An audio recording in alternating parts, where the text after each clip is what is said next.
¿Qué está pasando en el mundo? En la capital de Rusia, fuerte explosión en una fábrica. Surgen acusaciones de Vladimir Putin que fue un ataque planeado por Ucrania. Se reportan explosiones en diferentes puntos de Rusia. Con esto la situación de conflicto con Ucrania se incrementa. Son producidos con el material bélico que es proporcionado por Occidente. Rusia ya dijo que habrá graves consecuencias si atacan su territorio con este material que recibe Ucrania. Ya han reconocido los ataques que han producido en Rusia. Se activaron los mecanismos de protección por más ataques. Hasta donde llegará este conflicto, más países se están involucrando y esto podría causar un conflicto mayor. Con esto la situación en la zona se pone más tensa, pero estaremos informando. Escuchemos. En la jornada en la que solo la capitulación de Kiev se ha conocido que pondría fin a la ofensiva rusa en Ucrania. Es el mensaje que al menos ha dejado sobre la mesa este lunes Moscú después de una reunión en Arabia Saudí, en Jeddah, ya lo saben, este fin de semana sobre el conflicto que concluyó sin avances en una cumbre auspiciada por Ucrania en la que no estuvo representada Rusia. Estamos convencidos, y decían esta mañana desde el Ministerio de Asuntos Exteriores de Rusia, de que un acuerdo global, duradero y justo solo es posible si el gobierno de Kiev pone fin a las hostilidades y a los atentados. Es el comunicado del Departamento del Alto Diplomático de Relaciones Exteriores de Rusia, quien ha afirmado también que sin su participación en las conversaciones de paz, todas estas carecen de valor añadido. Una base sobre la que ponemos los cimientos de este Todos Geopolítica de lunes, este inicio de semana, lo vamos a hacer a lo largo de la próxima hora de la mano de Ariel Unpierrez, economista, historiador, especialista en geopolítica, y Ezequiel Vistoletti, doctor en ciencia política, profesor de Relaciones Internacionales en Alemania. ¿Qué tal? Muy buenas tardes. Buenas tardes. Muy buenas tardes. Bueno, y lo primero, este debate que se lanza ahora sobre las palabras de Rusia diciendo que la capitulación de Kiev es lo único que pondría fin a la ofensiva rusa en Ucrania. Ariel, en un momento de resaca de esa cumbre de Jeddah en la que el resultado básicamente es nulo, en parte también porque directamente no se invitó a Rusia en un primer momento. Sí, buenas tardes. Es muy curioso que habiendo una guerra nos invite a uno de los participantes, pero bueno, así se están presentando las cosas. Y yo agregaría a eso, a esa condición de que pone Rusia o que esboza Rusia de que solamente la capitulación de Ucrania sería la condición para la paz o para firmar un acuerdo, es lo que agregó el expresidente de Rusia, Medvedev, quien dijo no solamente eso, sino que tendrán que venir de rodillas a pedir por favor la paz los ucranianos. Y lo digo con una sonrisa, con sarcasmo, obviamente, porque estamos hablando de algo terrible, que es una guerra donde hay seres humanos, ya sea ucranianos, rusos, lo que sea, que están muriendo, que están siendo mutilados. O sea que realmente es de enorme dolor. Y bueno, surgen las voces de siempre, tanto en los Estados Unidos, donde ya, y este es un comentario que yo he recibido desde Estados Unidos, donde ya están buscando a alguien alternativo a Zelensky. Zelensky ya está muy quemado como el belicista, como el que incluso ha pedido bombas atómicas, en fin, este hombre no nos conducirá jamás a la paz.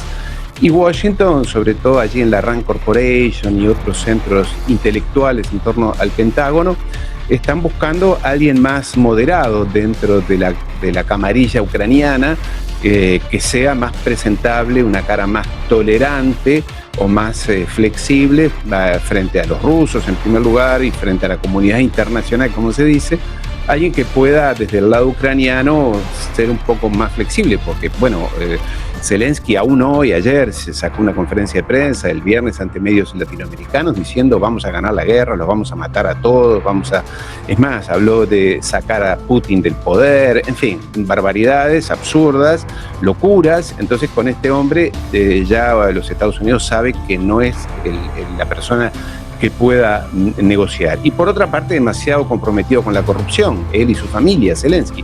Ya está demostrado que se ha robado más o menos unos $400 millones, entonces, de la ayuda que le ha dado Occidente. Entonces hay que cambiar de cara y los Estados Unidos están buscando, como siempre van a encontrar, algún empleado de turno allí en Ucrania que les sirva a estos fines. No será el ministro de Defensa, actual ministro de Defensa de Ucrania, dado que ha sido demostrado también allí, se lo ha encontrado comprando una villa, una mansión en el sur de Francia para su hija de $700 millones. O sea que la corrupción, que siempre fue un país extremadamente corrupto, Ucrania, con esto de la guerra se ha exacerbado. Entonces los Estados Unidos están buscando una figurita más presentable.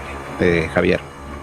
Sí, bueno, y Ezequiel, está sobre la mesa también en estas conversaciones de Jeddah el papel que ha tomado China. Ha sido una cita a la que ha asistido un representante del gigante asiático, que por cierto también ha debido de llevar un mensaje a Pekín, porque en los últimos minutos también hemos conocido como el ministro ruso de Exteriores, Lavrov, y el de Exteriores chino, su homólogo Wang Yi, han mantenido una conversación telefónica, en este caso para hablar de la crisis de Ucrania, sin una conclusión sobre la mesa, pero sí de rechazo a la política de confrontación. Entonces, una cumbre de Jeddah con no sé si un tono mixto, Ezequiel. Por esa parte está China presente, pero por la otra, una de las partes fundamentales en la guerra, que es Rusia, sin estar sentada no tiene mucho sentido que se auspicien conversaciones como esta y que menos se llamen unas conversaciones o unas cumbres de paz.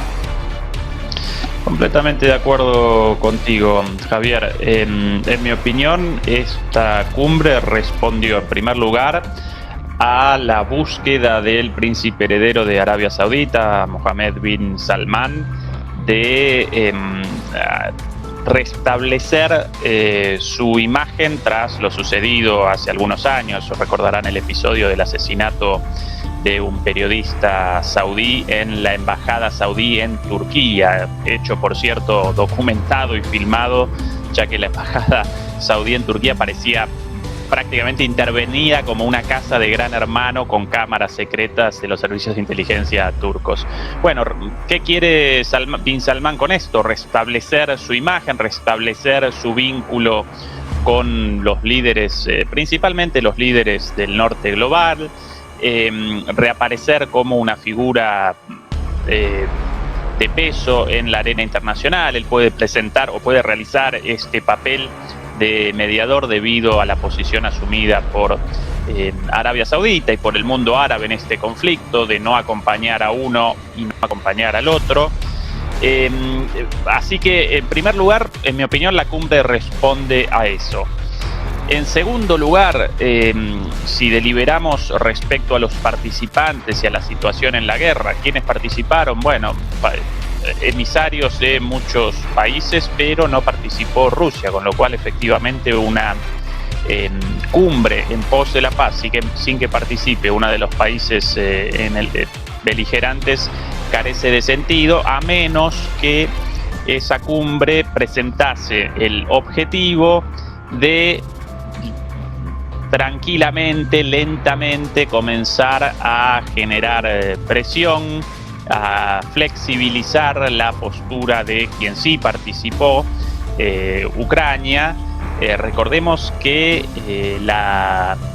el sostenimiento del esfuerzo bélico ucraniano básicamente... La situación geopolítica en el mundo está muy difícil. En la capital de Rusia, fuerte explosión en una fábrica. Surgen acusaciones de Vladimir Putin que fue un ataque planeado por Ucrania. Se reportan explosiones en diferentes puntos de Rusia. Con esto la situación de conflicto con Ucrania se incrementa. Son producidos con el material bélico que es proporcionado por Occidente. Rusia ya dijo que habrá graves consecuencias si atacan su territorio con este material que recibe Ucrania. Ya han reconocido los ataques que han producido en Rusia. Se activaron los mecanismos de protección por más ataques. Hasta donde llegará este conflicto, más países se están involucrando y esto podría causar un conflicto mayor. Intentos de asesinato del presidente de Ucrania. Se descubrió que una mujer quería matar a Zelensky. La información de espionaje está penetrando y ubicando al presidente de Ucrania y así atentar contra su vida. Una de las formas de terminar este conflicto que tiene con Ucrania. En Rusia siguen intentando acabar con su vida. Siguen los ataques en las posiciones de Rusia en el puente de Crimea y así debilitar la entrada de material de guerra y suministro de las tropas que tienen controladas las posiciones de Rusia. La mujer acusada se le encontró información clave de los movimientos que iba a realizar el presidente de Ucrania en una de las visitas que realizan en las zonas de combate recuperadas, y así Rusia realizaría bombarderos en esta zona. Te invito a ver el video. En Estados Unidos, la NASA anuncia nueva exploración del espacio por las revelaciones de la presencia de ovnis, y el gobierno posee restos y seres no humanos durante todo este tiempo, en la que afirmaba que era una conspiración que podría causar con estas revelaciones al mundo. ¿Estará la humanidad preparada para este acontecimiento que podría cambiar todo? ¿Qué tanto se ha descubierto de los ovnis? El gobierno de Estados Unidos tendría que informar sobre estas declaraciones de exfuncionarios de inteligencia. No te pierdas el próximo video, suscríbete y escribe tus comentarios cómo ve la situación y activa la campanita. Gracias.